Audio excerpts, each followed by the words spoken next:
السلام علیکم ورحمۃ اللہ وبرکاتہ۔ ناظرین و مستمعین، یقیناً آپ خیریت سے ہوں گے، خیریت میں ہوں گے۔ اللہ رب رحمان آپ کے لیے خیر اور خوشی کے سارے دروازے کھول دے، اور اللہ تبارک و تعالیٰ آپ کو زندگی میں بار بار اپنی رضا کے لیے حج اور عمرہ کرنے کی سعادت نصیب فرمائے۔ اعوذ باللہ من الشیطان الرجیم وَأَتِمُّوا الْحَجَّ وَالْعُمْرَةَ لِلَّهِ۔ حج اور عمرے کو اللہ کے لیے پورا کرو، اور رسول رحمت علیہ السلام فرماتے ہیں تابعوا بین الحج والعمرہ وفی روایت ادیموا بین الحج والعمرہ۔ حج اور عمرہ بار بار کیا کرو، اس کے دو فائدے ہوتے ہیں۔ ایک تو نامہ مال میں گناہ نہیں رہتے، دوسرا زندگی میں فقر نہیں رہتا، اللہ مالی طور پہ بہت غنی کر دیتا ہے۔ اور واللہ العظیم میں اس وقت مکہ المکرمہ میں ہوں، حرم شریف میں ہوں۔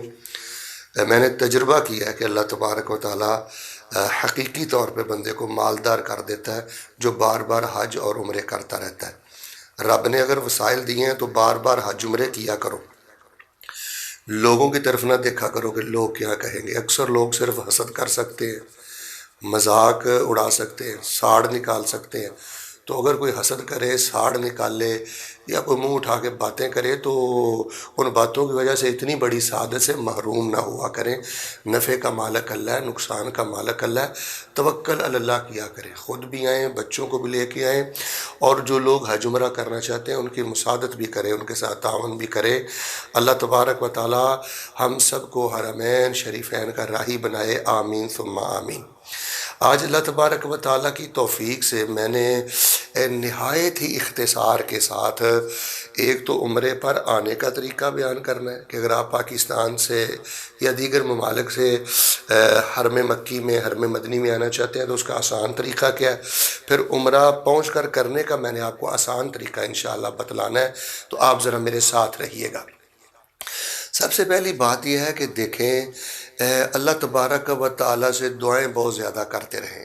اگر آپ یہ چاہتے ہیں نا کہ اللہ رب رحمان آپ کو حج کرائے، عمرہ کرائے، تو آپ اللہ کے سامنے روتے رہیں، کرلاتے رہیں، گرے آزاری کرتے رہیں، تنہائی میں اللہ تعالیٰ کو اپنی زبان میں کہتے رہیں کہ اللہ تعالیٰ میں نے تیرے گھر جانا ہے، میں نے زمزم پینا ہے، میں نے عرفات جانا ہے۔ واللہ العظیم میرے مسلمان بھائیوں اور بہنوں، میں اللہ کی عزت کی قسم اٹھا کے کہتا ہوں کہ عمرے پر آنے کا، حج پر آنے کا آسان طریقہ یہ دعائیں ہیں۔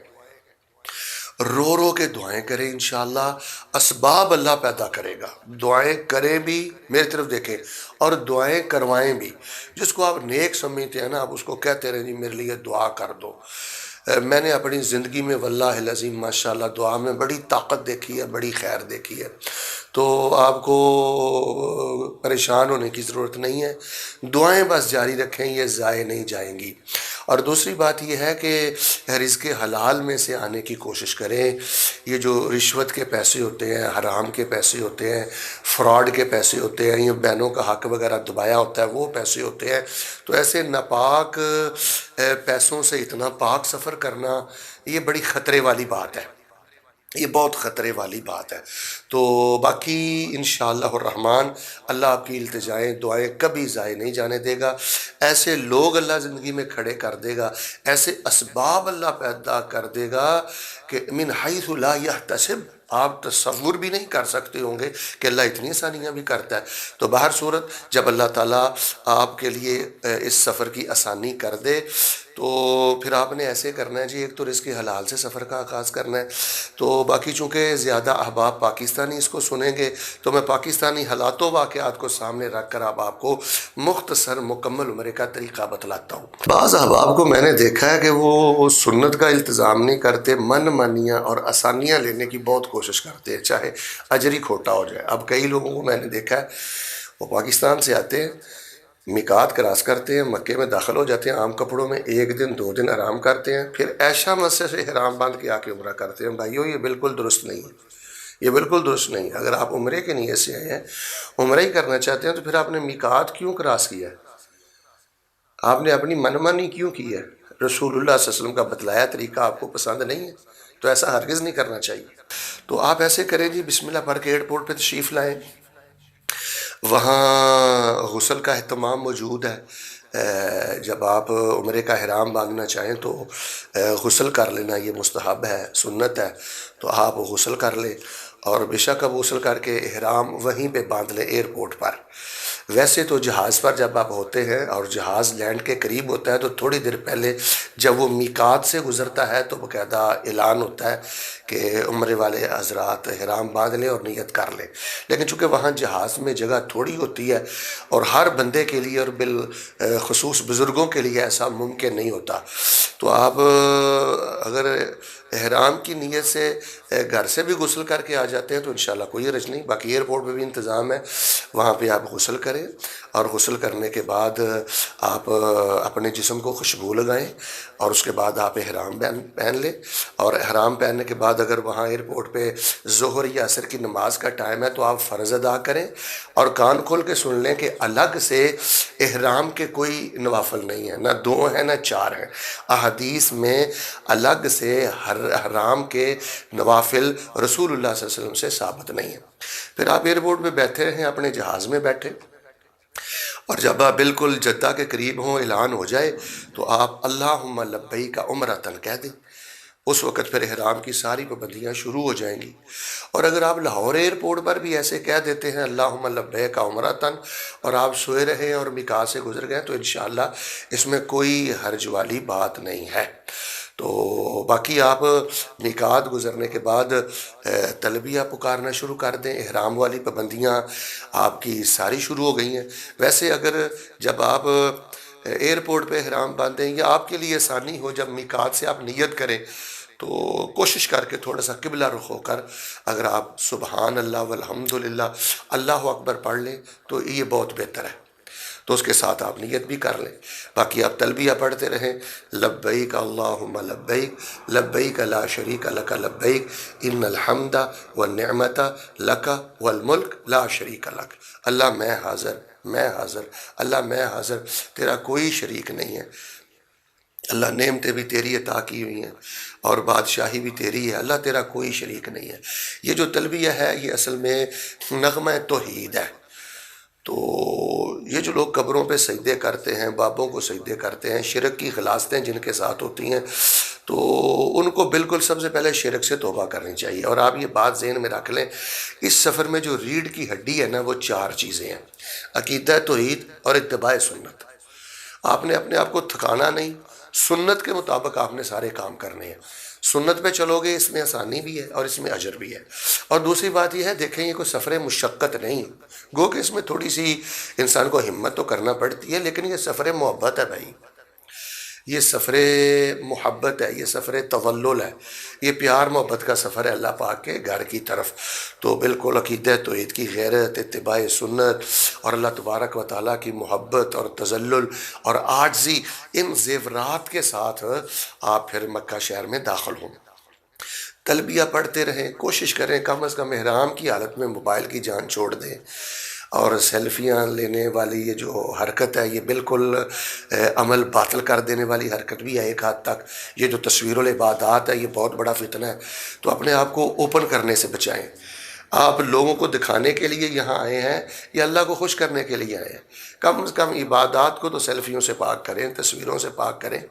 تو بہر صورت تلبیہ پکارتے ہوئے آپ حرم میں پہنچیں، بیت اللہ میں پہنچیں، تو پھر آپ تلبیہ بند کر دیں۔ باقی اگر آپ ہوٹل میں سیدھا آتے ہیں تو ہوٹل میں آئیں، آرام کریں، سوئیں، اور پھر وہاں سے دوبارہ آپ حرم میں آ جائیں۔ عورت کا بھی احرام عام کپڑے ہیں، کوئی فرق نہیں ہے، وہ کسی بھی رنگ کے کپڑے پہن لے، بس وہ نقاب نہ کرے اور دستانے نہ پہنے، بس یہی 2 چیزیں ہیں۔ باقی غیر محرم مرد ہوں تو عورت اپنے پلو کو منہ کے اوپر کر سکتی ہے، چادر کو آگے کر سکتی ہے۔ تو اگر عورت خاص دنوں میں ہو تو وہ بھی ایسے ہی احرام باندھے گی میقات سے یا ایئرپورٹ سے، اور وہ نیت کر کے عمرے کی اللہم لبیک عمرۃ آ جائے گی، لیکن ہوٹل میں رہے گی، بیت اللہ میں نہیں جائے گی۔ وہاں ہوٹل میں ذکر کرے، اذکار کرے، رب رب کرے، 5-4 دن کے بعد جب وہ پاک ہو تو غسل کر کے وہ اللہ تبارک و تعالیٰ کے فضل سے عمرہ کرے۔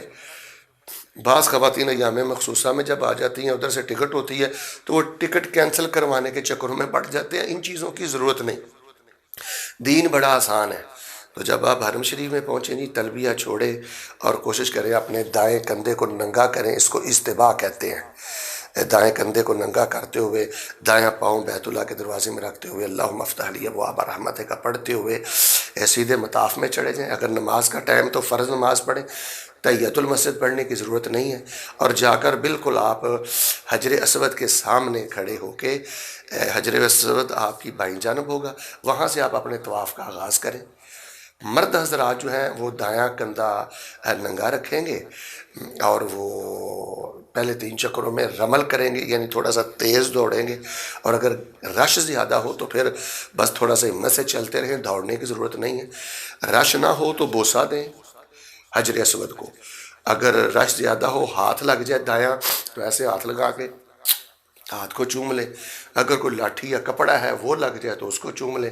باقی اگر آپ چوم بھی نہیں پائے اور آپ ہاتھ وغیرہ بھی نہیں لگا سکے تو پھر دور سے آپ اللہ اکبر کہہ کے تو آپ کو شروع کر دیں، اور آپ ہاتھ کا اشارہ کر کے بھی اللہ اکبر کہہ کے شروع کر سکتے۔ بعض لوگ بسم اللہ اللہ اکبر کہتے ہیں، لیکن زیادہ صحیح ہے کہ آپ اللہ اکبر کہہ کے طواف شروع کریں۔ 7 چکروں میں کوئی خاص مخصوص دعا نہیں ہے، قرآن شریف پڑھیں، پنجابی میں دعا کریں، اردو میں کریں، اپنی مادری زبان میں کریں، اور اذکار وظائف جو ہے پڑھتے رہیں، اللہ تعالیٰ سے باتیں کریں۔ یہ جو بات معروف ہے نا جی، پہلی نظر پر جو دعا ہوتی ہے اللہ قبول کرتا ہے، ایسی کوئی صحیح حدیث نہیں ہے۔ ہر نظر پر دعائیں وہاں قبول ہوتی ہیں، آپ ایک پہلی نظر پر اس کو کیوں باندھ دیتے ہو؟ کوئی ایسی صحیح روایت نہیں ہے۔ تو آپ اپنے چکر کو شروع کریں جی۔ آگے رکن یمانی آئے گا حجر اسود سے پہلے، تو اس کو آپ ہاتھ سے دائیں ہاتھ سے چھو لیں۔ تو اگر آپ نہیں چھو سکے تو دور سے استلام کرنے کی ضرورت نہیں، اور اس کو ہاتھ لا کے ہاتھ چومنے کی بھی ضرورت نہیں۔ اگر ممکن ہو، رش نہ ہو، تو رکن یمانی کو آپ صرف ہاتھ لگائیں، چھوئیں۔ اس کے بعد رکن یمانی اور حجر اسود کے درمیان یہ جو جگہ ہے، اس میں ربنا آتنا فی الدنیا حسنہ وفی الآخرۃ حسنہ وقنا عذاب النار پڑھیں۔ ہاتھی کے پاؤں میں سب کے پاؤں۔ یہ دعا آپ نے پڑھ لی ہے نا، ادھر دیکھیں، سب کچھ آپ نے اللہ سے مانگ لیا ہے، سب کچھ آپ نے اللہ سے مانگ لیا۔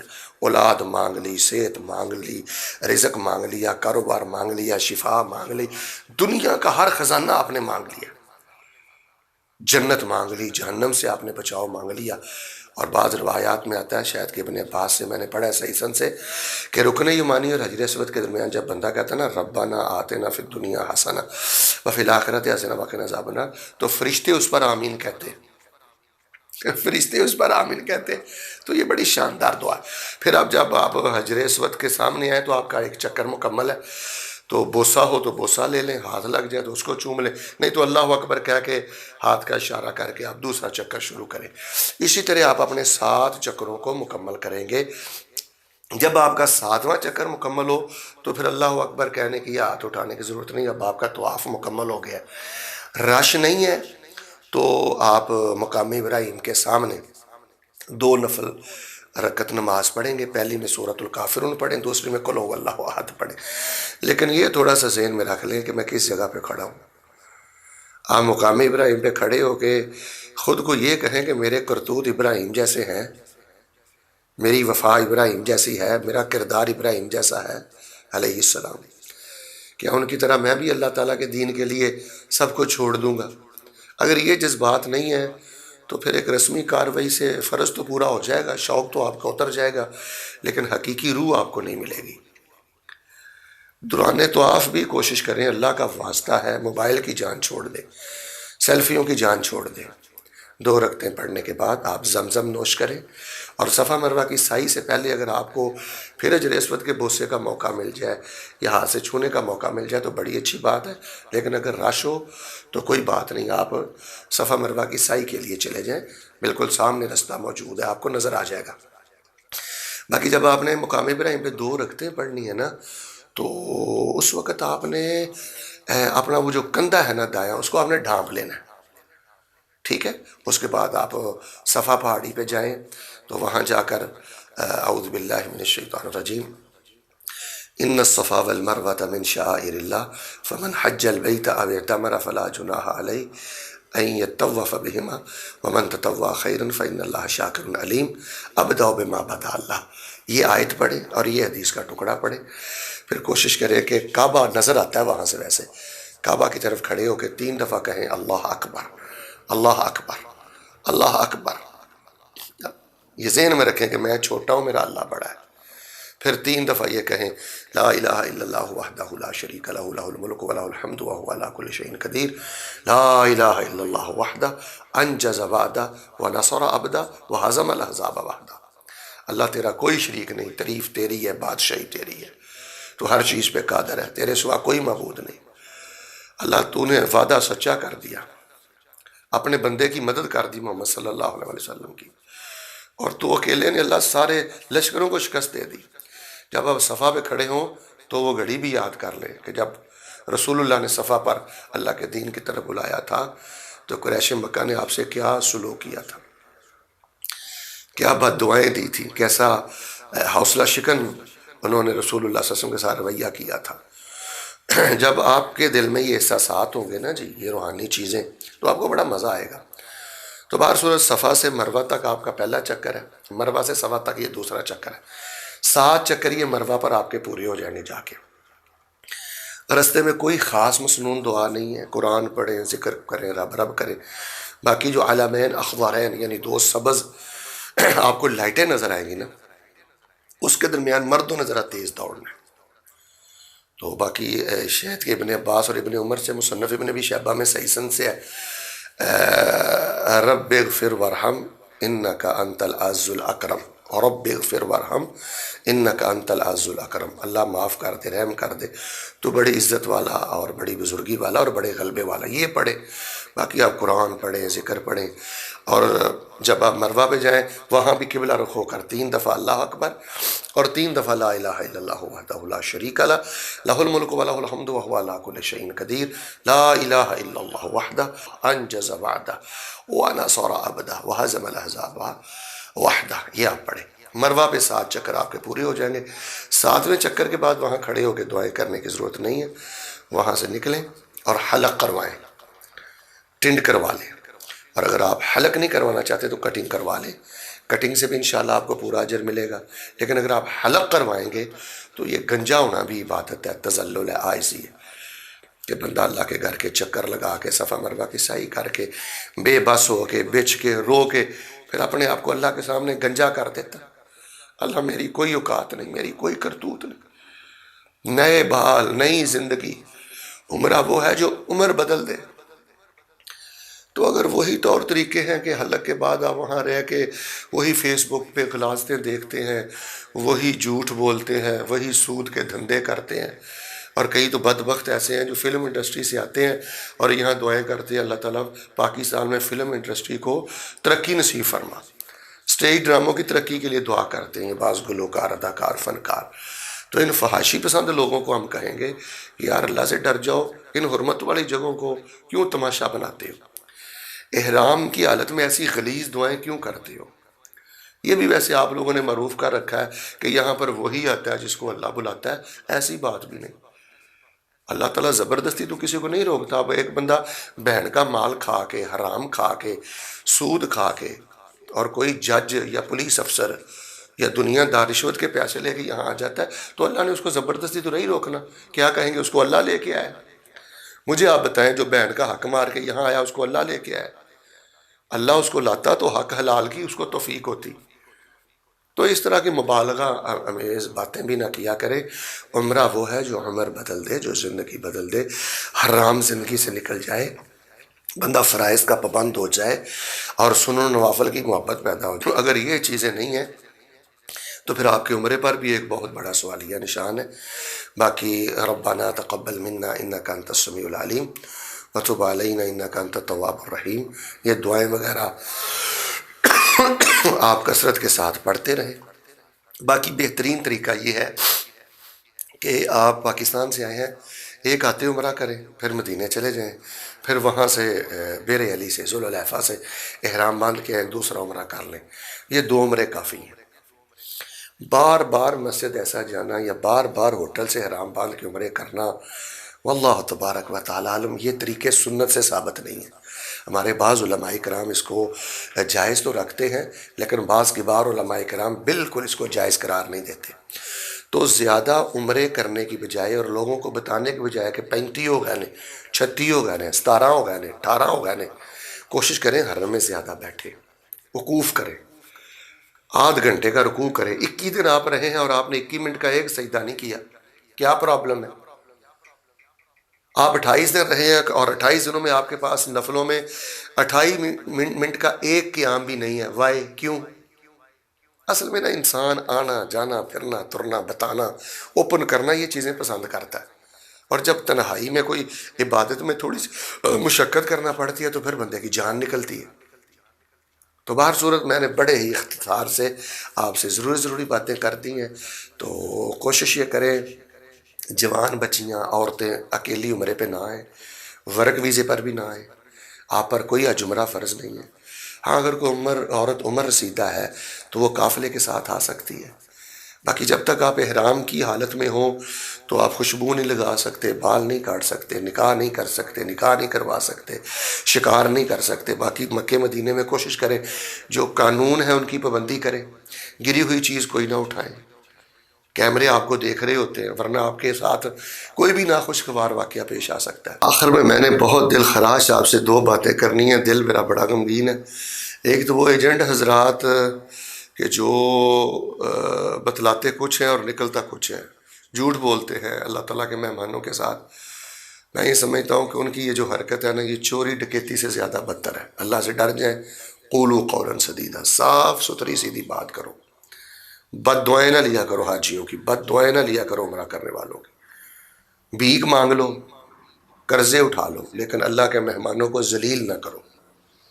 زندگی میں لوگوں نے ایک دفعہ آنا ہوتا ہے، بالکل آپ ایک ایک انچ کا حساب رکھ کے کھلی بات کرو۔ اب تو جدید دور ہے، واٹس ایپ کے ذریعے میل کے ذریعے مکمل وضاحت کرو، بھئی یہ آپ کا طریقہ ہے، یہ آپ کا ہوٹل ہے، ایسے آپ رہیں گے۔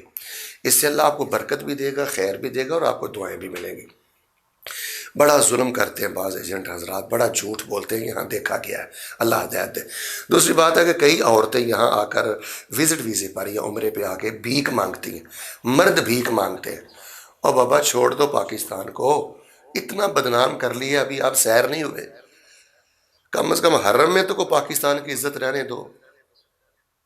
ساری بد کرداری کے ٹھیکے آپ نے لیے ہوئے ہیں، ملک کو بدنام کرتے ہو، دین کو بدنام کرتے ہو، وطن کو بدنام کرتے ہو۔ تو ایسے لوگ یہاں بھیک مانگتے ہیں، یہاں بھیک مانگنا بہت بڑا جرم ہے، یاد رکھیے، جیل ہو سکتی ہے اور آپ ساری زندگی کے لیے پریشان ہو سکتے ہیں۔ تو ہر صورت اللہ تعالیٰ کی توفیق سے میں نے بڑی ہی اختصار کے ساتھ اہم چیزیں بیان کر دی ہیں، شاید کوئی چیز رہ بھی گئی ہو لیکن اہم چیزیں بیان کر دی ہیں۔ اللہ رب رحمان آپ کو بار بار عمرے نصیب کرے، بار بار حج نصیب کرے، اور اللہ تبارک و تعالی ہمارے گناہوں کو معاف کرے، ساری زندگی اللہ ہمیں کسی کا محتاج نہ کرے۔ ربنا تقبل منا انک انت السمیع العلیم وتب علینا انک انت التواب الرحیم، وصلی اللہ علی النبی۔